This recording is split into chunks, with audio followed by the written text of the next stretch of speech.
E aí, minha gente, vocês estão bem? Meu nome é Dai Bugatti e hoje eu estou aqui para falar sobre Apocalipse V da Netflix. Para os mais íntimos em inglês, Viewers, não é mesmo? Com aquele lindo, maravilhoso, tudo de bom Ian Somerhalder, que quem assistiu The Vampire Diaries já sabe quem é, aquele fofo, aquele vampiro Damon Salvatore que nunca saiu dos nossos corações. Bom, já faz mais de um mês que a série foi lançada, então talvez vocês já tenham assistido. Para quem está na dúvida, hoje eu vou dizer aqui o meu parecer, o que eu achei, se eu gostei ou não, como que é, o que tem, o que falta, enfim. A série foi lançada, se eu não me engano, dia 5 de dezembro, mas foi ali entre 5 e 6. E ela está, então, desde então, lutando por uma segunda temporada. Eu vou falar sobre isso um pouquinho mais pra frente. Ela é uma série baseada em quadrinhos, os quadrinhos do Jonathan Maberry. Eu não sei se é assim que se fala, espero que sim. E ela traz como personagem principal o Dr. Luther Swan, que é o Ian Somerhalder, e o seu melhor amigo também ali, que é meio que um coadjuvante muito importante, o Michael Fain, interpretado pelo Adrian Holmes. E a história é qual? Ela tem uma premissa diferente do que a gente está acostumado, mas ela também não é nada inovadora, já que o jeito como a gente vê as histórias de vampiros tem mudado aí ao longo do tempo, né?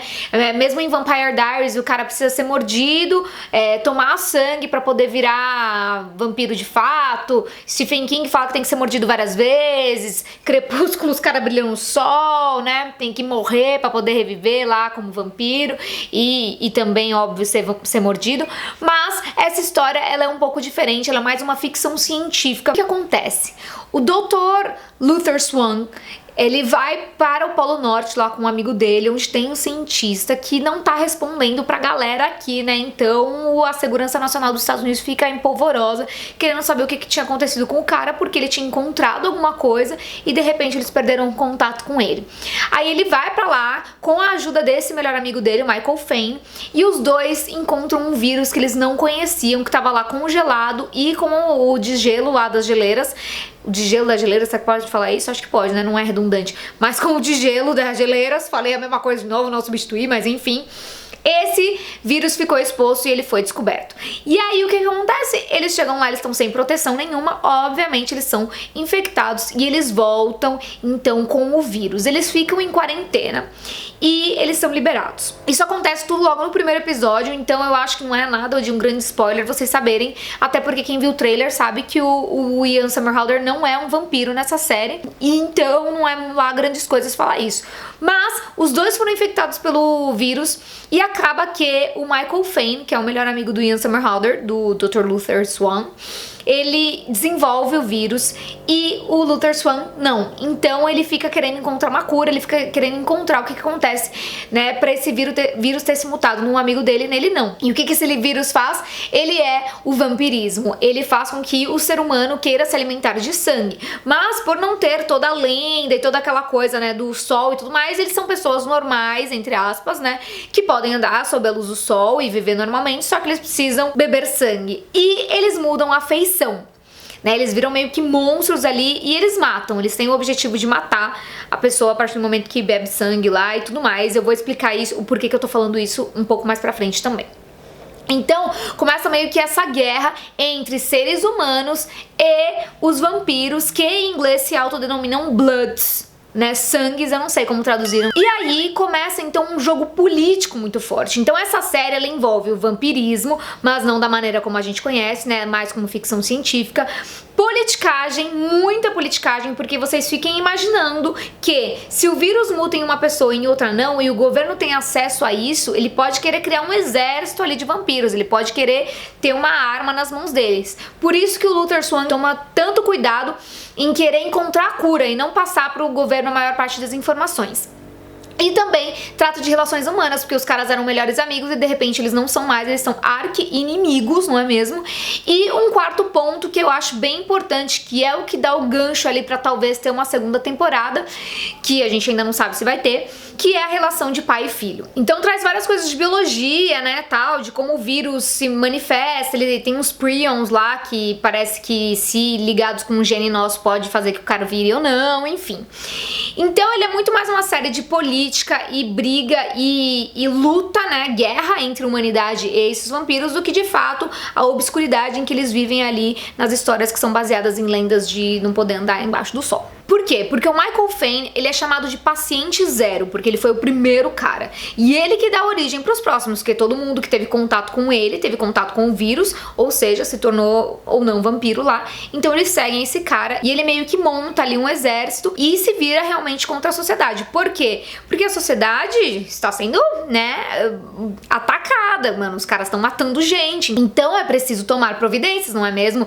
E aí começa essa coisa deles se enfrentarem e a gente ter uma iminente guerra, por isso em inglês View Wars. E aí, o que eu tenho pra falar sobre essa série? Como um todo, ela tem uma premissa muito boa, que essa coisa mais diferente, apesar de eu ter falado, né, já existem coisas assim, ela é diferente realmente, né, do que a gente tá habituado a ver de vampiro. Então, pra uns pode ser bom, pra outros pode ser ruim, porque se você vai esperando uma história de vampiro que nem sempre, não é isso. Agora, se você tá ali aberto a ver algo diferente, super você vai se identificar e tá tudo bem. E aí eu vou falar sobre os pontos positivos primeiro dela pra depois atacar. Então a premissa é muito boa, a ideia é legal, é bacana, tem coisas legais a se desenvolver aí com tudo isso que tá rolando. Os finais dos episódios sempre tem um tchananã, então a gente fica muito curioso pra ver o próximo. Inclusive, acho que foi isso que me segurou vendo a série inteira, porque sempre que termina você fala, puta, nossa, olha como terminou, o próximo deve ser bom. Eles conseguem amarrar bem esse negocinho do gancho pro próximo episódio. São só 8 episódios, então é meio rápido também de ver, né? Aliás, são 10, desculpa. São 10 episódios, então é meio rápido de ver também, com aproximadamente ali 50 minutos. Tem um que tem um pouco menos, outro que tem um pouco mais, mas a média é 50 minutos, então a gente consegue ver rapidamente. E tem esse negócio que segura a gente querendo ver o próximo, então isso é um ponto positivo. E aí um ponto que eu não me decidi se é positivo ou negativo é que a série é muito escura. Relativamente é negativo, mas eu acho que ela tenta trazer essa coisa, por ter o tema de vampiro, ela tenta trazer esse negócio da série mais escura, né, de ter um mistério ali, mas ela não consegue pegar muito bem, e aí se torna um ponto negativo. Mas as cores que são usadas na cena são legais, a gente tem ali bem uns fundos com cores marcantes, né, mesmo a frente sendo mais escura, e eu acredito que tenha sido realmente uma tentativa de trazer essa atmosfera mais vampiresca ali pra série, mas que não pegou muito bem. E agora começam os pontos negativos que vêm um atrás do outro. Vou aproveitar aqui e pedir pra você deixar o seu like já pra não esquecer e se inscrever no canal se você é novo por aqui, beleza? Pra quem vai esperando muito essa coisa de vampiro, a série, ela tem, claro, bastante coisa disso, né, dos predadores e tudo mais, mas pra mim pareceu que ela foca muito no Luther Swan, sabe? Que ela é totalmente focada pra ele. Parece que os caras ligaram lá a coisa de vampiro em chamar o Ian Somerhalder e basearam a série inteira nele porque o cara é bonito. Mas isso não se segura pra toda a série ficar focada mais nele. Como eu falei, vai ter um momento ali de ligação entre ele e o filho bem forte, que é um dos pilares da história, mas ainda assim algumas coisas não se sustentam, parece que as motivações não são tão fortes, e aí a gente tem também um problema das atuações, que são um pouquinho forçadas. O Ian Somerhalder, como o Damon Salvatore, vocês vão lembrar, estava lindo, maravilhoso, perfeito, ele fazia super bem um papel de vilão, ele conseguia trazer aquele charme que o personagem tinha, mas como o Dr. Luther Swan, ele pegou muito forte no estereótipo do cara bonzinho e bobão, sabe? Então, assim, particularmente, me desculpem fãs, eu acho que não convence em diversos momentos e aí acaba não segurando as motivações do personagem e não deixa que elas sejam tão fortes assim pra gente que tá assistindo pra acreditar nelas. E aí vem a direção, né, que também a direção de atores pode não ter sido muito forte nesse sentido. Então parece que as ações, né, e as motivações não entregam o suficiente pra série ter a profundidade que ela precisa. Tem um episódio que é um pouquinho melhor, que foi inclusive o episódio que o Ian Somerhalder dirigiu, que é o episódio 9. Ele se chama Uma Dose de Higiene Predador. Então ele tem uma decisão muito importante do personagem nesse episódio. E aí, como eu tinha falado pra vocês, né, por que eu expliquei que os vampiros eles se transformam e viram monstros? Porque a gente tem dois tipos de vampiros.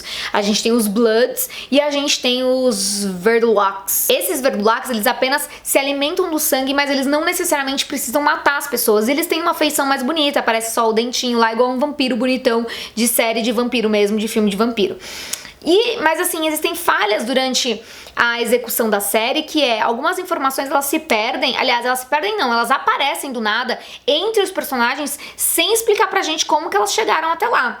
Eu vou dar um exemplo aqui muito básico, que é logo no começo, ali nos primeiros episódios, tem uma mulher lá da Segurança Nacional dos Estados Unidos que ela fala, os Bloods, eles se autodenominam Blood, sei lá eu. Sendo que era uma decisão que eles tinham acabado de tomar, os vampiros tinham acabado de tomar entre eles e não tinham falado pra ninguém. Tipo, what the hell? Como que essa informação chegou até ela, sabe? Não faz sentido nenhum. Em alguns momentos eles descobrem coisas que, tipo, você fala, mano, como que eles descobriram isso? Porque não tem como, sabe? Então tem umas pequenas falhas assim também de roteiro, de continuidade e de como eles poderiam resolver esses problemas encaixando coisas básicas, sabe? Soltando uma fala do personagem pra gente entender como que chegou até ali aquela informação. E apesar da série ser meio inovadora, ter esse tema aí de ser uma doença, o vampirismo e tal, ela acaba caindo no clichê de uma forma ruim.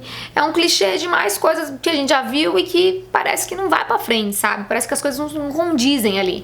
Um ponto legal é que a mulher do Ian Somerhalder tá na série, a Nikki Reed. Pode ser uma surpresa pra muitos, pra mim não foi muito surpresa, porque no trailer ela aparece assim, ó, infimamente, muito pouquinho. E eu falei, meu Deus, ele botou a esposa lá na série. Eu acho que a série como um todo, nas atuações, não entrega tanto quanto poderia. E por fim, mais um pontinho negativo aí é que eu acho que as coisas demoram um pouquinho pra acontecer, sabe? Algumas cenas poderiam ter sido resolvidas mais rapidamente, algumas situações também. Então parece que foi pra segurar pra ter 10 episódios, quando na verdade, sei lá, poderiam ser 8, por exemplo. E aí a questão da segunda temporada o Ian Somerhalder está fazendo uma campanha na internet, porque parece que de crítica não foi muito bem a série, mas as pessoas estão adorando, parece que tá tipo 90% de aprovação, eu não sei como, porque pra mim não pegou, mas aí ele tá falando para as pessoas mandarem mensagem pra Netflix e tudo mais, solicitando essa segunda temporada pra eles conseguirem dar continuidade. A minha dica eu particularmente não gostei muito da série, eu não consegui ver logo que saiu porque eu tava viajando, eu consegui ver essa semana, agora quando eu tô pondo o vídeo mesmo que eu acabei de acabar, e eu recomendo que vocês vejam se não tiverem mais nada pra fazer, mas não deem prioridade, porque tem série muito melhor, infinitamente melhor, pra vocês colocarem na frente, ao invés de colocar Apocalipse V. Então talvez vocês sintam aí que estão perdendo um pouquinho de tempo se vocês derem prioridade pra ela. Agora, se vocês já viram tudo que tá aí e estão procurando, talvez seja uma boa pegada. Acho que é essa a minha dica de hoje, espero que vocês tenham gostado. Se vocês concordam, coloquem aqui embaixo. Se discordam, não tem problema, vamos conversar, coloca aqui embaixo também, beleza? E se você gostou desse vídeo, dá um like e se inscreve no canal se você é novo por aqui. Um beijo, até a próxima.